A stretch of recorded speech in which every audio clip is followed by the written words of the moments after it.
हरे कृष्णा। तो देखिए, आज मैं आप सभी को बताने वाली हूँ कि महाभारत युद्ध में जब कर्ण की मृत्यु हुई तो उनको स्वर्ग क्यों मिला, और जब द्रौपदी की मृत्यु हुई तो उनको नरक क्यों मिला। ये सारी जानकारी मैं आप सभी को इस वीडियो में बताने वाली हूँ। अगर आप सभी को पहले पता थी तो प्लीज़ आप मुझे कमेंट बॉक्स में बताइएगा कि हाँ, हमें ये पता थी पहले से ही। तो अब मैं आप सभी को बताती हूँ, जो दानवीर कर्ण थे उन्होंने इतने अच्छे कर्म किए थे कि उनको स्वर्ग में जाना पड़ा और उनको स्वर्ग मिला, और इतने पतिव्रता नारी होने के बावजूद भी द्रौपदी को नरक मिला। वो क्यों मिला, तो ये सारी जानकारी मैं आप सभी को बताऊंगी। तो युद्ध के नियमों के अनुसार किसी भी निहत्थे योद्धा पर वार नहीं किया जा सकता है, लेकिन अर्जुन ने छल से निहत्थे कर्ण पर वार किया था, और महाभारत की कहानी के अनुसार कर्ण के पुण्य कर्मों के कारण ही उन्हें मृत्यु के बाद स्वर्ग मिला था। लेकिन स्वर्ग में भी पहुंचकर क्या पता है आप सभी को कि कर्ण को भूखा रहना पड़ा था। तो इसके बारे में भी मैं आप सभी को बताती हूँ कि कर्ण जब स्वर्ग में पहुंचे थे तो कर्ण को भूखा रहना पड़ा। वो क्यों रहना पड़ा था, तो ये भी सुनिए आप सभी। तो पौराणिक कथाओं के मुताबिक कर्ण को मृत्यु के बाद स्वर्ग से 16 दिन के लिए धरती पर वापस भी भेजा था देवराज इंद्र ने। ऐसा इसलिए हुआ था क्योंकि कर्ण को अपने पूर्वजों के बारे में जानकारी नहीं थी, और वे किस कुल के हैं और किस कुल से ताल्लुक़ रखते हैं उन्हें ये भी नहीं पता था। इस वजह से वे वास्तविक पितरों के नाम से कुछ भी दान नहीं कर पाए थे, और मृत्यु से कुछ समय पहले ही उन्हें पता चला था कि वे कुंती के पुत्र हैं। तो देवराज इंद्र ने कर्ण की व्यथा सुनकर उन्हें फिर से धरती पर भेजा, और पृथ्वी पर वापस आकर कर्ण ने 16 दिनों तक पितरों का तर्पण किया और श्राद्ध किया। और पौराणिक कथाओं के मुताबिक इन्हीं 16 दिनों को पितृपक्ष कहा जाता है। तो देखिए, ये रही कर्ण से जुड़ी हुई कि उन्हें स्वर्ग कैसे प्राप्त हुआ कर्ण को, और स्वर्ग में जाने के बाद भी उनके साथ क्या हुआ। तो अब मैं बताती हूँ आपको द्रौपदी के बारे में कि उनको नर्क कैसे मिला और क्या हुआ था उनके साथ भी मृत्यु के पश्चात। तो जानेंगे द्रौपदी जी के बारे में। अब तो जानेंगे सबसे पहले कि महाभारत के बाद द्रौपदी को क्यों मिला था नर्क और भोगना पड़ा था ऐसा क्या संताप और किस लिए, और द्रौपदी को किन पापों की सजा मिली थी कि उन्हें नर्क में जाना पड़ा और नर्क भोगना पड़ा था। तो सुनिए इस कथा के बारे में भी और इस जानकारी के बारे में भी कि महाभारत काल में क्या किया था द्रौपदी ने जिसकी सजा उन्हें नर्क में मिली थी।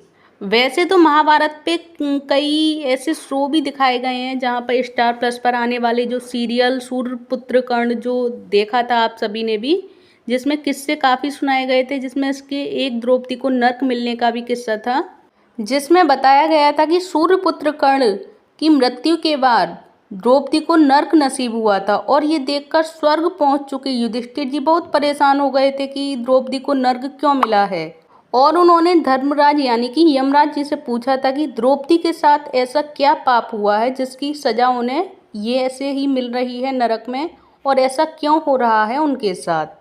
उनकी बात पर धर्मराज युधिष्ठिर को समझाते हुए यमराज जी ने बताया था कि नरक में आए लोगों को अपने पापों की सजा भोगनी ही पड़ती है, और द्रौपदी ने भी एक ऐसा पाप किया था।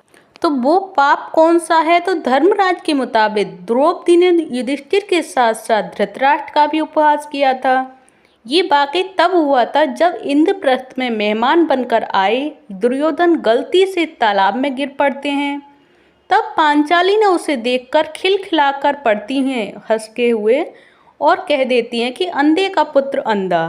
तो अंधे का पुत्र, अंधे का मतलब यही होता है कि अंधे का पुत्र यानी धृतराष्ट्र का पुत्र।